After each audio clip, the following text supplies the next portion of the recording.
Welcome to Jefferson Liberty Radio, the voice of the state of Jefferson in the Central Valley. I'm Matthew, joined as always by the rest of the team here, but before we get to our episode, this episode is sponsored by Al Certified Safe and Lock. Al's offers locksmithing services and alarm systems for a range of applications including burglary, fire, tamper, medical emergencies, and much more. Al's has been locally owned and managed in Modesto for nearly 70 years, and with thousands of loyal and satisfied customers, you can be sure that Al's will not only meet but exceed your needs. For more information, call 1-800-700-4780 or go to alsalarm.com. That's ALSALARM.com. Thank you so much to Al Certified Safe and Lock for sponsoring the show. Pat, I'll turn it over to you. Well, welcome, Sheriff Dirske, to the podcast, to Jefferson Liberty Radio. I've had a really rough day. I apologize. I've just been crazy busy. So, and that is quite all right. Thanks for having me. That's the excuse I am going to use. So, Jeff, could you tell us what your day-to-day? We have John here. Let me introduce John. Yes. Good afternoon. Okay. And I think what we're after is if you could give us a history of yourself, how you got your start in law enforcement, and what your day-to-day duties as the sheriff of Stanislaus County are. All right. Well, my interest in law enforcement kind of came later in life. As I think a lot of folks know, I spent a fair amount of time in the military, got out, farmed for a while. After September 11th, I went back into the military and I commanded a National Guard company in Iraq, which is significant because National Guard soldiers all have some sort of civilian occupation, and many of my soldiers were in law enforcement. And specifically my vehicle crew, my driver, my gunner, and my medic were all in different sheriff's departments across the state, LASO, Sonoma County SO, and Tulare SO. And they all kind of encouraged me to look at it as a profession. They said it would suit my personality and my skills, and so I did. When we redeployed from Iraq in January of 2006, all of our local law enforcement agencies were recruiting, and I went and did one right along with the sheriff's department here in Stanislaus County, and I went home and I told my wife I found my new profession, and applied, went to the police academy. I graduated in 2007, and I've been with the sheriff's department ever since. So that is the shortest version of kind of how I got involved in law enforcement. It was never, so I was 35 when I started with the sheriff's department. It was about 12 years and 3 weeks ago, more or less.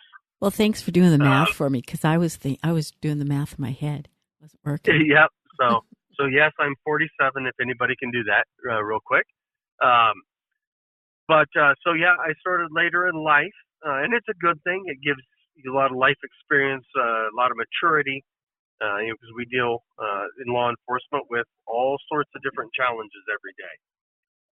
And then I think kind of the second part of your question is the daily duties as a sheriff. Well, the short answer is there are no set days that are ever really quite the same. Obviously, the Sheriff's Department is a large organization. If you count all of our volunteers and part-time staff, we're at around 850 individuals, whether it's sworn, the guys the cops that most everybody's familiar with out on the streets, or our non-sworn custodial staff that work in the jails, or our civilians staff in a variety of different functions. It's a large organization. So obviously it's being the executive level manager of a large organization and seeing to their needs and their wants and making sure that we are accomplishing what we're supposed to be doing efficiently and effectively to serve the community. So that obviously consumes quite a bit of time, just with paperwork and emails and so on, meetings and evaluating staff processes and just making sure we're doing the right thing. Most every day I have meetings with some sort of community organization or group or individual, whether it's, a nonprofit, a business leader, some organization that serves a certain community or demographic. Obviously, there's engagement with our other elected officials, mostly the Board of Supervisors here at the county level, the county CEO's office, and then also with both our state and federally elected officials. So state assembly, men or women, our state senators, and then our congressmen, and not so much the state senator or the senators to DC. So a little bit of everything. Like I said, every day is different, but everything that I do revolves around providing good public safety service to Stanislaus County in some way, shape, or form. I have a question for you, Sheriff. Yeah. What do you feel is unique about being sheriff of the Stanislaus County? What is unique about Stanislaus County? Is it? Well, go ahead. No, please. Is there anything unique? Well, there are a number of unique things. First of all, we have to realize that this county is still largely agriculturally based. The ag in some way, shape, or form drives a lot of our economy, and the vast proportion of the vast percentage of our geography, the over 1,500 square miles that we service, is committed to agriculture, and whether it's almonds or dairy or beef or poultry or whatever the case may be, we spend a lot of our county resources or our county business endeavors in agriculture. So we have that component, and then we have obviously all of the people that live here, and California is a fairly liberal state. I don't think that comes as a surprise to anyone. Yet the area that we serve is largely or kind of definitively more conservative than the state as a whole, and we are turning more purple than either blue or red, and so part of the challenge for law enforcement as someone who serves the entire community is balancing that. Thankfully, I'm in a nonpartisan job, and I certainly am happy for that. But the key thing for me as the sheriff is that we serve the entire community, not a part of it, not one aspect of it, not the right, not the left. We serve everybody. And so we have to balance that here because we do have some fairly broad demographics across our county. Now you brought up the agricultural aspect of our county. I'm gonna take something here and go as far as the Second Amendment allows us the right to keep and bear arms. That there must be some issues that you face on a daily basis as far as the agricultural community, where these men may or women may or may not be transporting arms in the vehicle for protection of livestock, so and so. Contrary to state or federal laws, things such as concealed carry weapons permits, high-capacity magazines, different issues like that. Where do you stand on those types of issues? Well, we don't come across too many issues with anyone out in the rural areas, breaking the law or doing anything that warrants our involvement.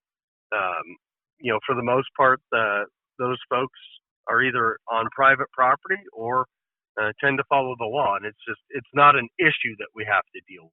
Right. I guess where I was going, I know Adam had a policy of, we know these individuals may or may not carry weapons in their vehicles, and we just kind of look the other way type of deal. Are you continuing the same policy there? And where are we currently with arms laws in general? John, you there? Yes. Did you lose us? John, I lost you. I lost you for a minute. Okay. But the no, we certainly do not go out of our way to go try to find people that, especially when we're talking on our ag community, people that are potentially, possibly carrying a rifle in the back of their car. I mean, if there's no reason for us to do any enforcement, we're not going to go look for that. Now, I've always supported CCWs. Back in my farming days as a civilian, I had CCWs, and I'm a big believer in them. I continue to give them away, as we always have, to anyone who meets the criteria. And when I say meets the criteria are the background check aspect of it. From my standpoint, I really don't care what your reason is for wanting a CCW. You can say it's because it's your Second Amendment right. It's because you've got to transport large amounts of cash, or you can simply write down that you want one. I don't really care. I believe that anybody who, again, meets the criteria should have one. And so I approve literally like 99.08% of all applications, because I've actually had them run the numbers. There are some folks that we do deny from time to time or revoke because they go out and they get in trouble and they break the law, and they're going to get their CCW pulled. I have another question on this subject. If a felon wants to get a CCW, he's been out for maybe 20 years or so, and he's been a good law-abiding citizen. What are the chances of that person getting a CCW? Just out of curiosity. Well, if they're a felon, they are prohibited by law from possessing a firearm, so they can't get a CCW because they can't possess a firearm. Okay, thank you. They can go through the process of petitioning the court to have it expunged, which does happen. I certainly know of people that have done that, in which case their felony conviction is removed from their record, and then they can buy firearms and get a CCW. I know of people in both categories. Okay, thank you. I was curious about that. Thank you. I guess I could ask. Yeah. All of my guys here would have known the answer to that question, but I thought I'd go to you. Okay. Well, earlier on, you stated that you work with the representatives, the county board of supervisors, state assembly members, state senators, federal representatives such as Mr. Harder. So, would you say you're an agent of the people or an agent of the state? Well, I'm the elected sheriff. I'm an agent of the law. The sheriff is not so much an elected representative like they are. I am a professional law enforcement officer. So my duty and the oath of my office is ultimately to uphold the law as ultimately that all stems from the Constitution of the United States and the Constitution of the State of California. So you're kind of staring at where I'm going now. If there's a law that's made that specifically infringes upon an amendment in the United States Constitution, are you duty bound to uphold that law? Well, the answer to that is it depends. Who decides if a law is constitutional or not? The courts do that. That is in our country, the process for that is to challenge that law in the courts, ultimately up to and including the Supreme Court of the United States, and they are the ones that we, per our Constitution, make that decision. It is with the system that we have created, it is not up to individuals to decide if something is constitutional or not. We have created a process between our three branches of the government, and ultimately that power resides with the U.S. Supreme Court. I understand your argument there. I would say, and I'm reading from Federalist Paper number 78.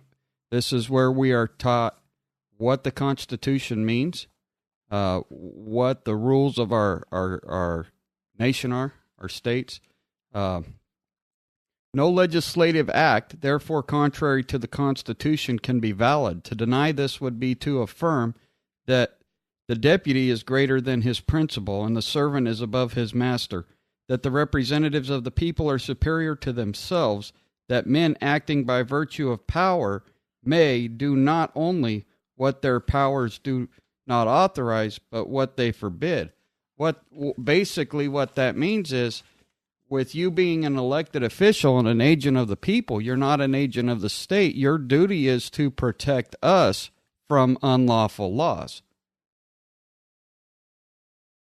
And the process for determining if a law is lawful or not, or constitutional, is ultimately to challenge it in courts.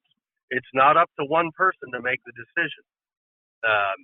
It is up to the process, the structure that we have created in our Constitution to go through that process. Right. I understand where you could see that. Because otherwise, if you do that, it's subject to every different person's whims, and that is not what was intended by our founding fathers, which is why they created the process and the structure that they did. Well, I have another question for you. We understand where you're coming from on those with that answer. How do you? Can I just ask you? We are Jefferson Liberty Radio. How do you feel about the state of Jefferson? Do you have any questions for us, perhaps, maybe about like anything about the state of Jefferson? No, not really. I don't. I will tell you that I feel that in the state of California, the Central Valley as a whole, to include Stanislaus County, is underrepresented. And I don't mean that we have fewer representatives than our capita would suggest.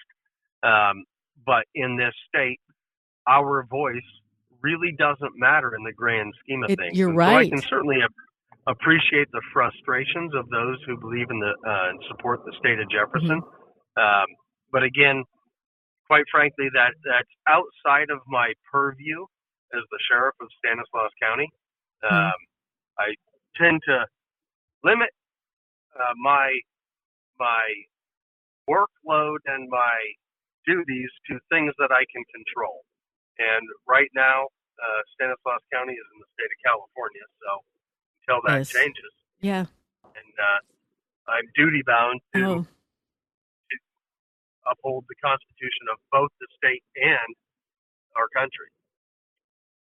Well, I've just talked to a young man today who is just having a heck of a time trying to make ends meet with his company, and his company is just going to.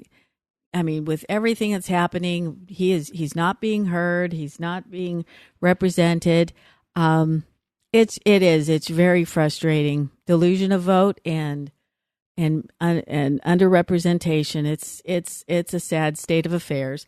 Do you have any other questions, John, for the sheriff tonight, or?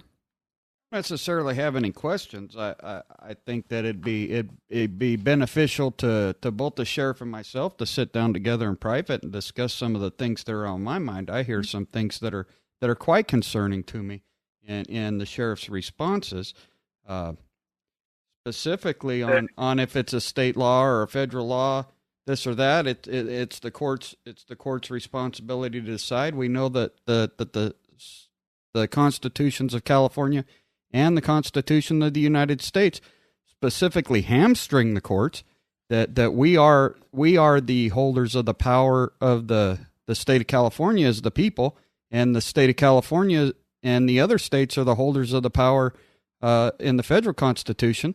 And, we have a supremacy clause that says the Constitution and the laws of the United States, which shall be made pursuant thereof, shall be the supreme law of the land.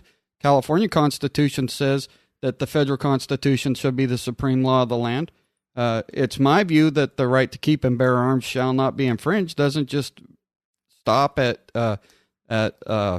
military. They had military then. Where do you stand on my ability to carry my handgun in my pocket? without a concealed carry permit. Nowhere does it say how I keep the arm or how I bear the arm, how I would show the arm. It says that shall not be infringed, and the courts are hamstrung in that. So I think we would both benefit from an open dialogue together, maybe in a private setting, about those issues. Well, you're more than welcome to reach out and make an appointment. I'm happy to discuss anything at any time. And at no point in there did I discuss that only the military should have a weapon. I mean, I think I'm pretty clear that I support private ownership of firearms, and I very liberally grant CCWs. So clearly, right. I'm not opposed to that. I'm not denying you said that. I just think that when you go to, the courts make the decision where the courts are an agent of the state or an agent of the nation, and you as the elected sheriff are not an agent of the state, you're an agent of the people, and you're duty bound to protect us from violations of our rights, not only from the state but from the federal government, that Second Amendment issues, Third Amendment issues, Fourth Amendment issues, even issues with the Food and Drug Administration coming in and dealing with our local agriculture producers or the DEA coming in. These agencies all need your permission to come in and enforce federal law here. And I believe the sheriff's responsibility is to the people of the county to make sure our rights are not being violated by the federal government or the state government. And where are they getting violated right now? Well, does the FDA come in here and do things? Do the DEA have agents in the county? I mean, are we enforcing federal laws? Are we enforcing state laws against weapons violations against people that are not felons? There are a lot of things that could potentially be going on. So, John, let me remind you that I am a law enforcement officer. As a professional, my duty is to enforce the law of the land as it is written, as long as it stems from the Constitution of the United States and the Constitution of the State of California. If those laws are not valid, it is not up to me to make that decision solely. It is something that we challenge through the court process, like I said, up to and including the Supreme Court of the United States, to have that law adjudicated. That is the process that we as a nation have created to do that. Because for every person who thinks something isn't constitutional, I can find another person who says that it is. So it's not up to any one individual. That's why there are 9 people that sit on the Supreme Court. Okay, you brought up the Supreme Court. Let's have that discussion, sir. Is the Supreme Court free at will to make decisions how they interpret a document based on personal experience, or are they told in the Federalist Papers and in the Constitution that the Constitution, like you've already said, is the supreme law of the land? Words are written. Words are not to be interpreted in any form or fashion. We can have this discussion all night long. I asked you if you were an agent of the state or an agent of the people, and it's clear to me that you are professing to be an agent of the state, not an agent of the people. Well, you can form whatever opinion you like. I stand by I am an agent of the law because I am here to enforce the law and protect the public. That is my duty. It is not my duty to render my opinion as to whether or not I think something is a good law or a bad law. As a citizen, of course, I express my opinion. I can do that through the ballot box. I can do that by contacting my elected officials. I contact them. They contact me when it comes to laws or new laws or amending laws or repealing laws. This is dialogue that we have on about any given week. But it is not my decision to make as to whether or not something is constitutional or not. I've already explained my position on that. Oh, we'll just have to make an appointment together. We can debate this amongst ourselves at a later time. Probably I think that we would both benefit from each other's insight and in a civil discussion about it. May I be a fly on that wall? Oh, I'm sure Sheriff Dirske and I would both welcome anyone in the room that wanted to engage in a conversation like that. I think it's important that we have civil discussions about where we are with all our elected representatives. I'd like to be there. I would love to be there. Especially because you've also told us that you are not a constitutional sheriff. So anyway, sir, let us go ahead and wrap this up. Let me clarify that. Okay, please do. Constitutional sheriff is a defined term. Okay. It does not mean that I do not believe in the Constitution or that I do not follow the Constitution. Okay. If someone is a constitutional sheriff, they believe in a certain ideology. And I do not buy into all of the ideology that they believe in. Okay. And that is why, so when people ask, are you a constitutional sheriff, that is not the same question as asking if you're a sheriff who believes in the Constitution.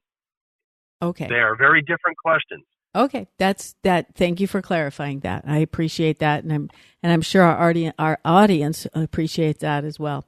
And sir, I think we'll just go ahead and wrap this up because I think you need to move on, and we'll because you have got other engagements tonight, and we'll just call it a day. Do. Yes. So thank you. We thank you for coming on, and you enjoy your evening. You are most welcome. Well, thank you, and thank you for having me. I appreciate it. Okay. Thank you, sir. All right. All right. Have a good night. You too. Now. Bye-bye. I just want to thank the sheriff for coming on, taking time out of his schedule to talk to us. We appreciate it. If you or anybody that you know of is interested in sponsoring our show, you can head over to jeffersonlibertyradio.com or email us at sponsors@jeffersonlibertyradio.com. We would really appreciate your support and need your support to keep this show on the air. Just a quick announcement, we will not have an episode next week. We have some technical stuff to go over and some things to go over to prep for our next show, and just a lot of things coming down the pipeline that we're super excited to share with you guys. Hopefully we'll be sharing some of that soon with you all. If you want an episode for your Saturday morning listening, take a look through our back catalog of episodes. We got some really good ones back there. Take a look at our HR1 and SP54 ones in particular if you're looking for something to listen to. We would love to hear from you. You can email us at feedback@jeffersonlibertyradio.com or via our website, again, at jeffersonlibertyradio.com. We'd love to hear your questions and comments. Don't forget to subscribe to us also in iTunes or your podcast player of choice, especially if you're listening on the website. Just subscribe to us so you get those episodes downloaded straight to your phone. Leave us a 5-star review if you can in those places. It really does help our ratings. You can also find us on all of the typical social media like Facebook, Twitter. You can also find us on Spotify, YouTube, Google Play, and even some alternative media such as BitChute. Thank you so much for listening to this episode of Jefferson Liberty Radio, and we'll catch you next time.